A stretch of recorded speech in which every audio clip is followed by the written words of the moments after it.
একটি অন্ধ মেয়ে নিজ বাড়িতেই খুনের শিকার হয়। এরপর সে বিচার চাইবার জন্য কোর্টে যায়। অন্ধ হওয়ার কারণে সে ছেলেটিকেও দেখেনি এবং ছেলেটিও কোনো প্রমাণ রেখে যায়নি, যেটি সবচাইতে বড় বাধা হয়ে দাঁড়ায় মেয়েটির জন্য।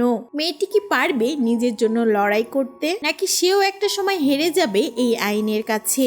সেটাই জানবো আজকে আমাদের এক্সপ্লেনেশনে। তাই চলুন শুরু থেকেই শুরু করা যাক। মুভির শুরুতে আমরা দেখতে পাই একদল পুলিশ অফিসারকে একজন লোক অপরাধের খবর দিয়ে ডেকে আনে। পুলিশটা আসার পর জানতে পারে মায়া নামের এক অন্ধ মেয়ে খুন করা হয়েছে। পুলিশ মেয়েটিকে জিজ্ঞেস করতে শুরু করে। মেয়েটি তখন বলে, সেদিন আমি বাড়িতে একাই ছিলাম, কিন্তু যেহেতু আমি চোখে দেখতে পাই না তাই ধর্ষণকারীকে আমি চিনতে পারিনি।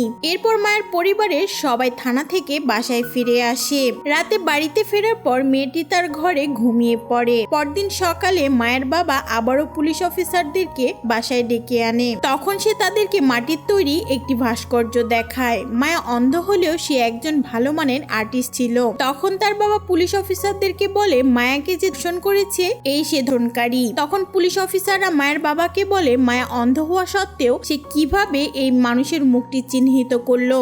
তখনই মায়া পুলিশ অফিসারদেরকে বলে উঠে, যখন তাকে সেই লোকটি এমন করছিল সে তার মুখটি স্পর্শ করেছিল।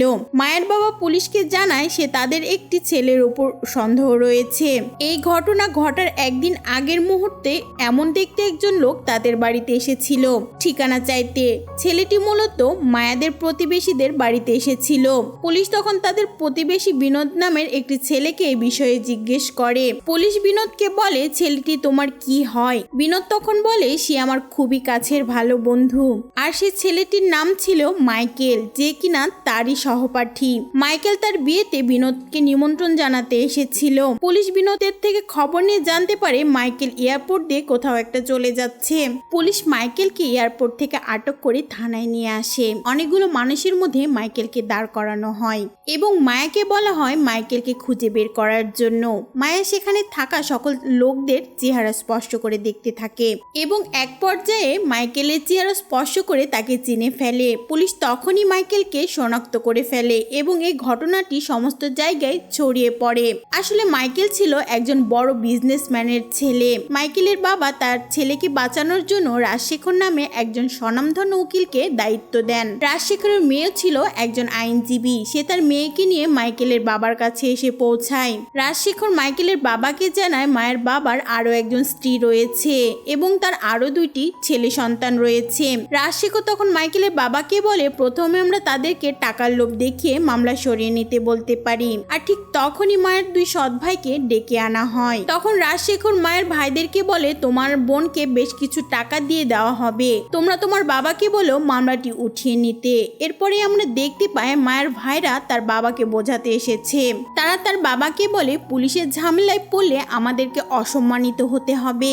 তারা এই ভয় দেখিয়ে তার বাবাকে ছলে বলে কৌশলে বোঝাতে চায়। তারা আরো বলে, মাইকেলের বাবা একজন বড় মাপের ব্যবসায়ী, সে যে কোনো মূল্যে মাইকেলকে জেল থেকে ছাড়িয়ে আনবে। তাদের সাথে কোনো মতে আমাদের টিকে থাকা সম্ভব হবে না, তাই এখনই আমাদের মোক্ষম সুযোগ, যত বেশি হোক তাদের কাছ থেকে টাকা নিয়ে আমাদের মামলাটি উঠিয়ে নেওয়া উচিত। ছেলের মুখে এমন কথা শুনে মায়ের বাবা তাদের সেখান থেকে চলে যেতে বলে। পরদিন সকালে সকলকে হাজির করা হয় আদালতে।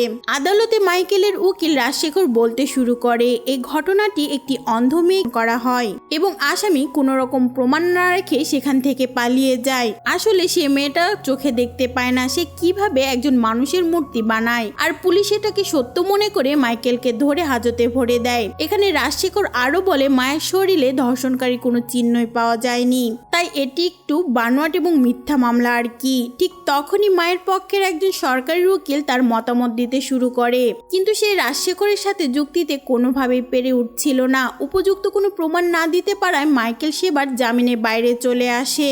জামিনে ছাড়া পাওয়ার পর মাইকেলের উকিল শেখর মাইকেলকে জিজ্ঞেস করে, তুমি সেদিন যে সমস্ত ঘটনা ঘটিয়েছ আমার কাছে সবকিছু সত্যি বলো, তা না হলে আমি তোমাকে কোনোভাবেই বাঁচাতে পারবো না।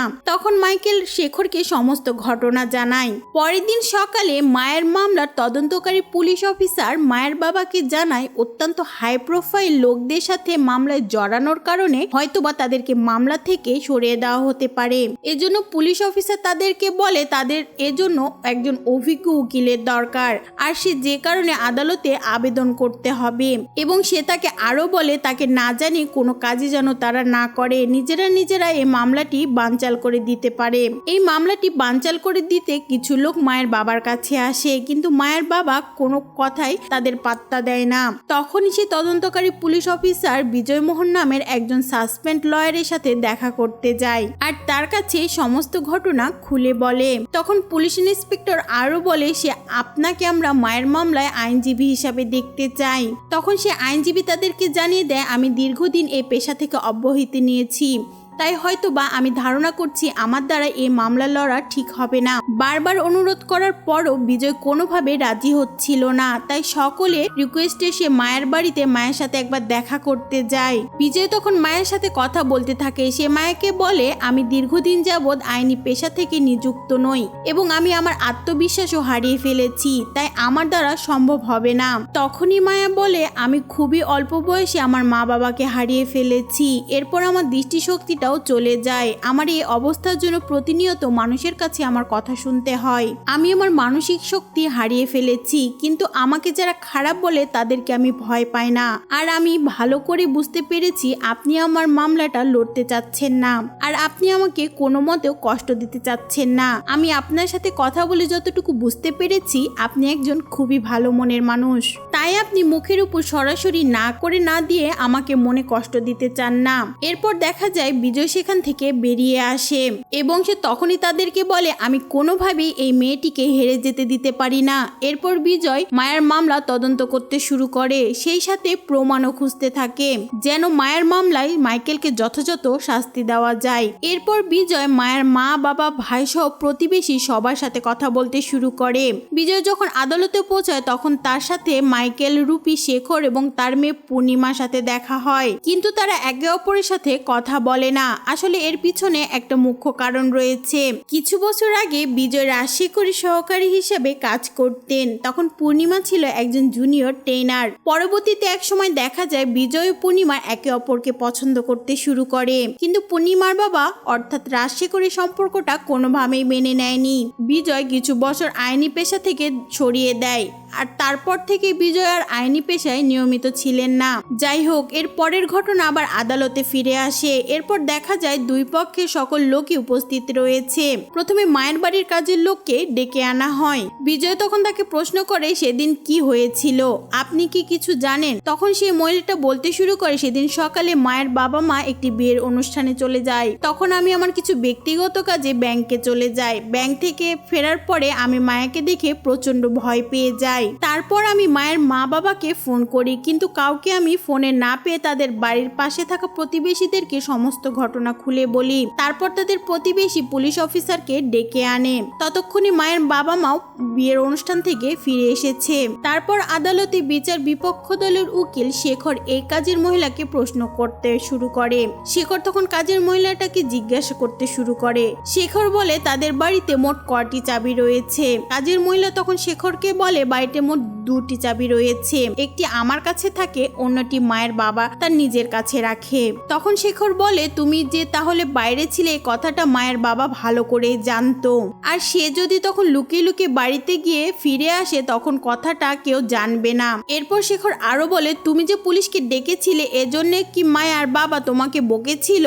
তখন কাজের মহিলা বলে হ্যাঁ, আমাকে বকেছিল, কিন্তু সে মায়ের সম্মানহানির জন্য এরপরে আবারও দেখা যায় বিজয় মোহন মায়ের মাকে প্রশ্ন করতে শুরু করে এবং বলে যে আপনি কি কখনো মাইকেলকে দেখেছেন? তখন মায়ের মা বলে এই মাইকেল সেদিনকার প্রথম বন্ধুর ঠিকানা চাইতে আমাদের বাড়ি এসেছিল, তখন সে তাকে প্রথমে আমি দেখেছিলাম, আর হয়তোবা সেদিনই আমার বিয়েতে যাওয়ার কথা মাইকেল শুনে ফেলেছিল এবং পরদিন মায়া একা বাসায় থাকবে এ কথাটাও সে জেনে গিয়েছিল।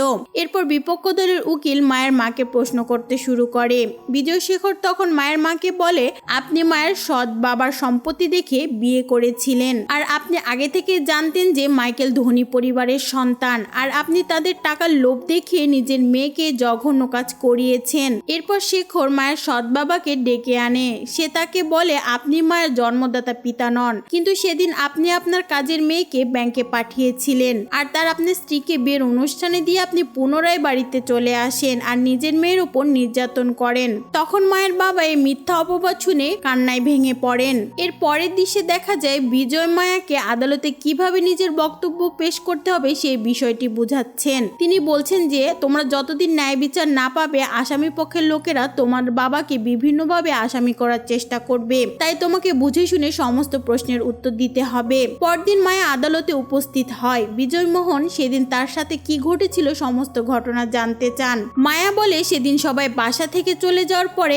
আমি গোসল শেষ করে বাইরে বের হয়ে আসি। তখন মাইকেলের দ্বারা আমি নির্যাতনের শিকার হই। এরপরে বিচারক বিপক্ষে দলের উকিল শেখরকে প্রশ্ন করতে বলেন।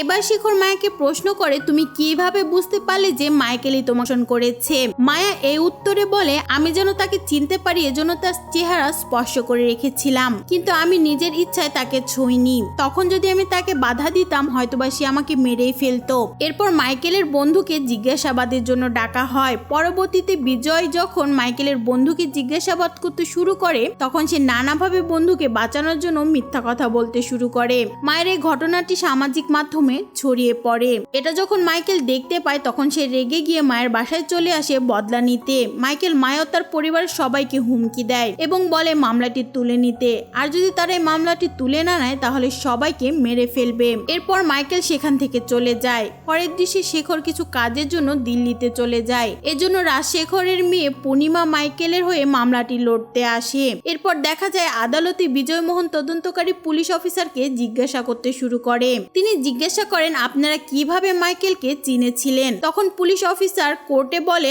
আমরা মায়ের তৈরি সেই মূর্তি দিয়ে মাইকেলকে চিনেছিলাম, আর মূর্তি যদি ভেঙে যায় সেজন্য আমরা কয়েকটি ছবি তুলে রেখেছিলাম। তখন পূর্ণিমা জিজ্ঞেস করে, তাহলে ওই ছবিগুলো কোথায়? তখন পুলিশ ইন্সপেক্টর বলে, এই মামলা থেকে আমাকে সরিয়ে দেওয়া হয়েছিল, আর ঠিক তখনই ছবিগুলো সরিয়ে দেওয়া হয়। আর ঠিক তখনই পূর্ণিমা বলে, আপনি ছবিগুলো নিজে সরিয়ে দিয়েছেন, কারণ ছবির সাথে আপনি মাইকেলের মিল খুঁজে পাননি, আর এটাও ভালো করে চেয়েছিলেন মাইকেল যাতে জেলের বাইরে না আসতে পারে, এজন্য আপনি ছবিগুলো চালাকি করে সরিয়েছেন। এরপরে বিচারক মাইকেলকে এই মামলার বিষয়ে জিজ্ঞাসা করে। মাইকেল বলে, আমি নির্দোষ, আমাকে ফাঁসানো হয়েছে। আমি সেদিন সকালে বিনোদের বাড়ি গিয়েছিলাম, আর সেখান থেকে আমি বন্ধুর রিসোর্টে গিয়েছিলাম। এরপর দেখা যায় বিচারক এই মামলার বাকি কাজের পরবর্তী তারিখ ঘোষণা করে। এরপর বিজয়মোহন মাইকেলের বলা কথা অনুসারে তার নিজের কলিগের মাইকেলে সেদিন কোথায় গিয়েছিল তার খোঁজ নিতে বলে। তখন তারা খুঁজতে গিয়ে একটি রেস্টুরেন্টে সিসিটিভি ফুটেজ পান। ভিডিওতে দেখা যায় সত্যি মাইকেল এবং তার বন্ধুরা সেই রেস্টুরেন্টে গিয়েছিল। বিজয় আবারও আগের ভিডিওটি পুনরায় দেখার জন্য বিচারককে আবেদন করে। আগের দিনের ভিডিওটি যখন আবার প্লে করা হয় সেখানে দেখা যায় কিছু অংশ এডিট করা হয়েছে। এরপর আরো দেখা যায় শেখর এই কেসে জেতার জন্য সেই রেস্টুরেন্টের কর্মীকে ভয় দেখিয়ে ভুল ভিডিও তৈরি করেছিল। তখন বিচারক রাজশেখরের এই বেআইনি অপরাধের জন্য তাকে আইনের আওতায় আনার নির্দেশ দেন। এরপর তার বিরুদ্ধে পুলিশকে মামলা করতে বলেন। পরবর্তীতে দেখা যায় পূর্ণিমা তার বাবার পরিবর্তিতে মামলাটি লড়তে শুরু করে। বিজয় মাইকেলের ড্রাইভারকে জিজ্ঞাসা করে সে সেদিনকার মাইকেলের গাড়ি চালিয়েছিল কিনা। ড্রাইভার তখন তাকে মিথ্যা বলে সে গাড়ি চালাচ্ছিল না। ঠিক তখনই বিজয়মোহন কলিগ চলে আসে প্রমাণ নিয়ে। তখন দেখা যায় অন্য একটি গাড়ির ক্যামেরা থেকে বোঝা যাচ্ছে সেদিন ওই দিন গাড়ির ড্রাইভার চালাচ্ছিল। এরপর আরো জানা যায় যে মাইকেল আরো কয়েকটি মেয়ে খুন করেছে, আর তার থেকে বয়স ছিল 15 বছর, কিন্তু কিশোর হওয়া সত্ত্বেও তাকে কোনো আইনের শাস্তি দেওয়া হয়নি। ঘটনাগুলো শুনে আদালতে সবাই অবাক হয়ে যায়, এমনকি একথা শুনে শেখর নিজেও অবাক হয়ে যায়। আসলে মাইকেল তার থেকে ঘৃণিত সত্যগুলো কাউকে জানায়নি, এমনকি তার লয়াল শেখরকেও জানায়নি। এরপর রায়ের শেষ দিন চলে আসে। মাইকেল যখন তার বন্ধুর বাড়ির ঠিকানা চাইতে যায় তখন সে মায়ার প্রথম দেখে। সে বাড়িতে একা থাকবে এই কথাটি শুনে ফেলে সে লুকিয়ে লুকিয়ে তার বন্ধুর বাড়ি থেকে মায়ের বাড়ির দিকে নজর রাখতে শুরু করে। এরপর সে সুযোগ বুঝে তার ড্রাইভারকে ডেকে এনে তার ব্যক্তিগত গাড়িটি অদল বদল করে নেয় আর তাকে রিসোর্টের দিকে এগিয়ে যেতে বলে। এরপর মায়া যখন একা ছিল তখন মাইকেল বাড়ির ছাদ ছাদে উঠে মায়ের রুমে প্রবেশ করে। তারপর সে মায়ের সাথে যে কাজ করে, মায়া তাকে মৃত্যুর ভয়ে বাধা না দিয়ে তাকে স্পর্শ করতে থাকে, যাতে সে পরবর্তীতে প্রমাণ হিসাবে এটা ব্যবহার করতে পারে। কিন্তু তখন পূর্ণিমা বলে এটাকে শুধু আমরা প্রমাণ হিসাবে নিতে পারি না। পূর্ণিমা আরো বলে যেহেতু মায়া মাইকেলকে ছুঁয়ে মূর্তি তৈরি করতে পেরেছে, তাহলে সে অন্য একটি মূর্তি বানিয়ে দেখাক। এরপর মায়া এই কথায় রাজি হয়ে যায়, আর তখন তাকে বলা হয় 5 মিনিটের জন্য অন্য কাউকে ছুঁয়ে দেখার জন্য। আদালত এই সময়টা তাকে দিয়ে দেয়। এরপর এই কাজের জন্য পূর্ণিমা তার বাবা রাজশেখরকে পাঠায়, যাতে করে সে তার চেহারা স্পর্শ করে মূর্তিটি বানাতে পারে। রাজশেখর তখন তাকে নানাভাবে ভয়ভীতি দেখাতে থাকে। 5 মিনিট পর যখন রাজশেখর চলে যায়, তারপর মায়া তখন তার মূর্তিটি বানাতে শুরু করে। সকল মিডিয়া এবং পুরো দেশ তার জন্য অপেক্ষা করছিল। এরকম করে প্রায় 6 ঘন্টা কেটে যায়। আদালতে বিচারকের সামনে সেই মূর্তিটি নিয়ে আসা হয়। বিচারক সহ আদালত এবং পুরো সোশ্যাল মিডিয়া তার এই মূর্তিটি দেখে অবাক হয়ে যায়, কারণ মূর্তিটি ছিল একেবারে শেখরের মতো দেখতে। সর্বশেষে আদালত বিচারকের অবশ্য বুঝতে পারে মায়ের সত্যি বলেছিল। এরপর মাইকেলকে আসামি হিসেবে সাব্যস্ত করা হয়। বিচারক মাইকেলকে আজীবন কারাবাস এবং 2 লক্ষ অর্থদণ্ড আদেশ দেয়। এরপর মায়া তার পরিবার সহ বিজয়মোহনকে অনেক ধন্যবাদ জানায়। আর সেই সাথে এতদিন মায়ের সম্মানহানির জন্য তারা অস্তিত্বকে লুকিয়ে বেড়াতে হয়েছিল, আর সে তার সম্মান নিয়ে সকলের সামনে বেরিয়ে আসে। মুভিটা এখানেই শেষ হয়ে যায়। তো বন্ধুরা, কেমন লেগেছে আজকে আমাদের এই গল্প অবশ্যই কমেন্ট করে জানাতে ভুলবেন না। আর এইরকম সুন্দর সুন্দর গল্প পেতে সিনে উইথ নুসরাতের সাথে থাকবেন। ধন্যবাদ।